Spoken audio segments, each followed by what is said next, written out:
Okay, so we're back at our usual spot, going for a walk, and there's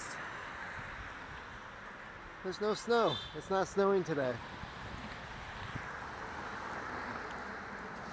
But I don't know if you can see it.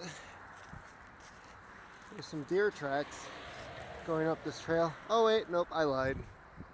Snow. Just hasn't melted yet.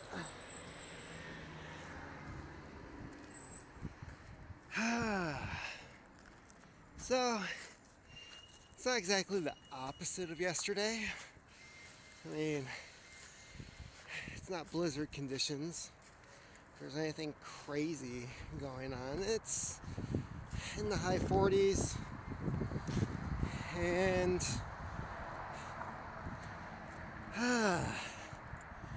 not exactly the best situation happening lately in my life. The little one's mom, her grandpa on her mom's side is in hospice care, so things haven't been exactly normal at home. A lot of stress going on.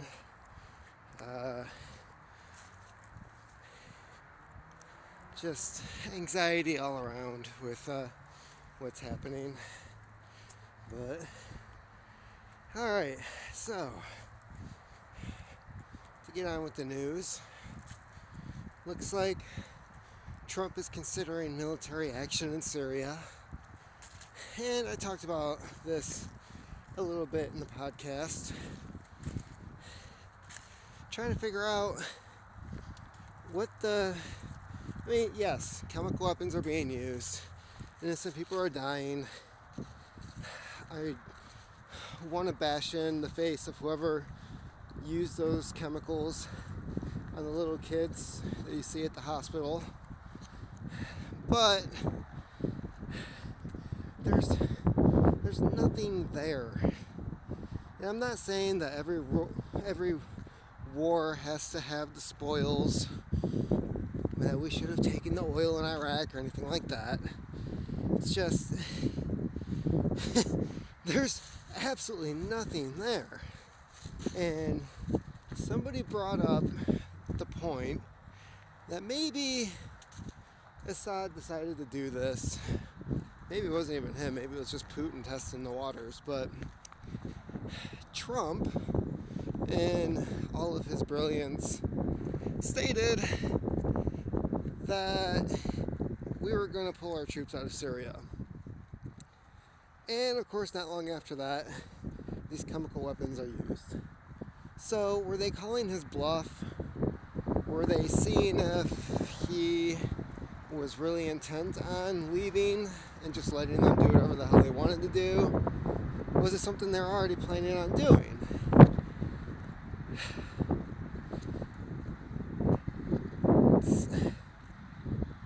If you want to stay in power,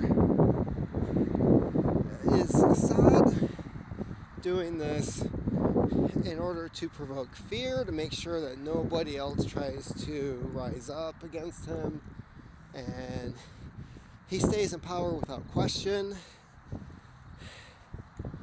Because the only other reason I can think to use something like chemical weapons is to secure resources, to secure an area without destroying the resources. This is why I believe that nuclear war overall, considering the human ambition, the desire for war, which is to secure the resources of that foreign land for yourself, is an insane idea. I'm completely shocked that we did it in World War II. But we also learned that nuclear weapons don't exactly destroy everything like we thought it would. Like, oh, that land will be uninhabitable for 10,000 years. Nothing will grow there. And After Hiroshima and Nagasaki, the very next years, the flowers bloomed, things started growing again. I guess you could compare it to like Chernobyl, where is it the more complex the DNA pattern, the more likely you survive? Because I know with Chernobyl, they have no fungus, no moss, nothing that breaks down the dead trees. Basically, like, you couldn't do like simple composting in an area like Chernobyl because the bacteria doesn't grow. They're stating that the forest in the area will basically be petrified because there's nothing to break down the wood. I find that interesting. People are living in Hiroshima and Nagasaki. So there's a lot of misconceptions when it comes to more deer tracks. Yeah, that's probably that nice big doe I saw the other day. So, if you want to wipe out a population and take what they have, I wouldn't want radioactive materials from a certain area, and chemical weapons seems to be easier to control after the fact. Like, you can pretty much wash down the area and it'll go away, but I wouldn't want to eat crops if you're looking for farmland. So anyways, the whole use of chemical weapons just doesn't make sense to me unless it's a power grab and to invoke fear on the rest of the population. But I think overall this is just a test to see what Trump would do. And my guess with Bolton finally being in his position, I believe as of yesterday, and other war hawks, they had their eyes set on Iran. I'm not going to rule out Iran either. It wouldn't be too difficult to move troops into those two areas, considering how close they are to each other on the map. But yeah, what do we do? And aside from slapping somebody on the hand to say, bad, don't do that, what is the point? And are we going to have allies to go in with us if that's what we decide to do? And how is Turkey going to play into all of this? Because, like I said the other day, we have our allies, we have our enemies, we have our allies that are allies of the enemy, and it's a really confusing situation. So you have Turkey now attacking the Kurds in Syria. We have troops stationed with the Kurds. We have Russia, who is now cozy with Turkey, who's our ally, and Syria. Let's not forget that Erdogan decided that he was going to do a massive weapons purchase from Russia, meanwhile stating that he's our ally. That's interesting. So, cover your ears, little one. It's all a total clusterfuck. I don't get it. There doesn't seem to be a pause button on this. That's weird. So, anyways, it'll be interesting to see where this goes. And who knows? Maybe it'll be another one of Trump's little debacles and nothing will happen with it. Maybe he'll just say, oh, no, let's have them take care of it themselves and we don't give a crap. And then nobody else steps up because they don't want to get involved. I wouldn't be surprised. I mean, why would France or England want to send troops to an area when they're not going to have the backing of anyone else? It's no big shocker. So we've had crazy weather lately. The jet stream was split in two from what I read. There's freaky weather going all around. It's still cold on the northern east coast. It's still fairly cold here, but it's supposed to be in the 70s by the weekend, which that would be closer to normal, but I have a feeling it's going to get hotter than that. When the sun finally comes out and we start having so-called normal weather, that wouldn't surprise me. I'm guessing it'll get up in the 80s. So on a side note, I stopped at my house, did some laundry. I was waiting to switch everything from the washer to the dryer, and the little one decided she was going to take a nap. I didn't really have anything else to do, so I went in the cellar and pulled one of my old pipes out. Didn't really want to sort through the tobacco cellar and try to figure out what I missed most, so I just grabbed the first thing I saw, which was Cornell and Deal's Epiphany, which is a copy of the Revelation blend that Einstein was very fond of. That was one of the reasons I picked it up. Just wanted to know what the hell the guy was smoking back in the day. And when I first tried it, when I was first smoking it for a while, it was okay. I don't know. Looking back, I wasn't really fond of it. It's it's more of like an English blend. The smoky flavors to it.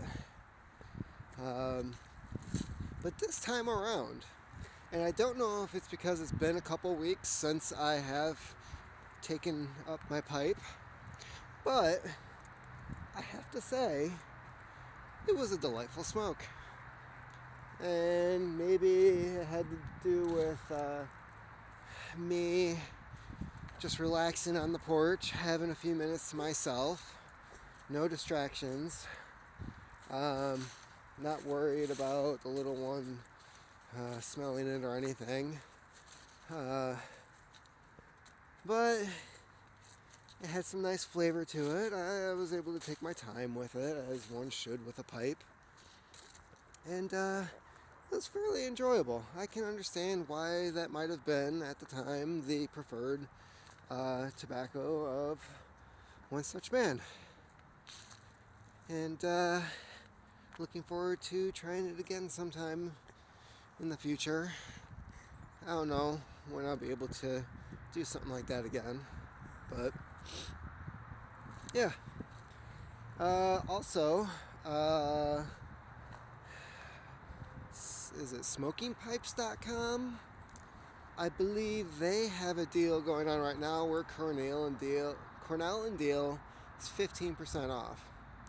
And if I had the money, which I guess technically I do, but I don't really feel like spending it right now, I would probably buy a few more ounces and stash it away, because who knows what's going to go on in the pipe tobacco world in the near future. So there's always that. Oh,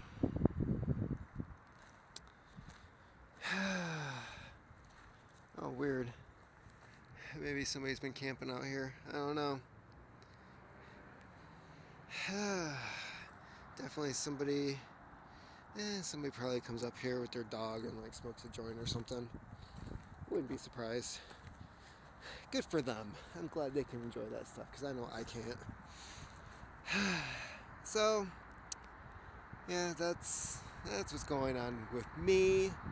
I'm missing out on a live chat right now with, I forget the guy's last name, Jamen, who is starting a website that is free for anyone to sign up to called Radish.org. And it's an attempt for people who study climate science, are trying to create solutions for climate change, reducing the amount of carbon in the atmosphere, trying to figure out ways to refreeze the Arctic, which I think is a astronomical task that is theoretically possible, but with our current state of society and where people are at right now, I deem it highly unlikely, but kudos to them for trying. I'm not going to be unsupportive to the task. Just the way people are, I have almost zero confidence in something like that happening, which is sad to say. But anyways, they're having a live chat right now. I don't know what it entails. I have been wanting to catch one of these things, but my time is short right now. I have to go to work in a bit. I wanted to get my walk in with my daughter because I feel like spending time with her is more important than spending time with her is more important than trying to figure out ways to save the world. Does that make me a shitty person? I don't know. But if you get a chance, it's something to check out. There really isn't too much on the website right now. I check it out every now and then, hoping to see some more stuff on there, and I feel like it's in the infantile stage of getting started. So, who knows? Maybe it'll be exciting to see where this thing goes. Again, that is Radish, like the plant.org. And he does a lot of work with Guy McPherson, so who knows? Maybe if they can get the word out, they'll get this put together. And it's an interesting idea where AI takes the information that's plugged into the website and tries to formulate a plan to counter climate change. Who would have thought? I was thinking like Skynet for AI, but maybe the opposite will be true. Anyways, I'm going to cut it short here. It's colder out than I thought it was going to be. I mean, obviously it's still cold enough for snow to be in the areas where there's some shade, and I need to get the little one back home. So, everyone, until next time, take care.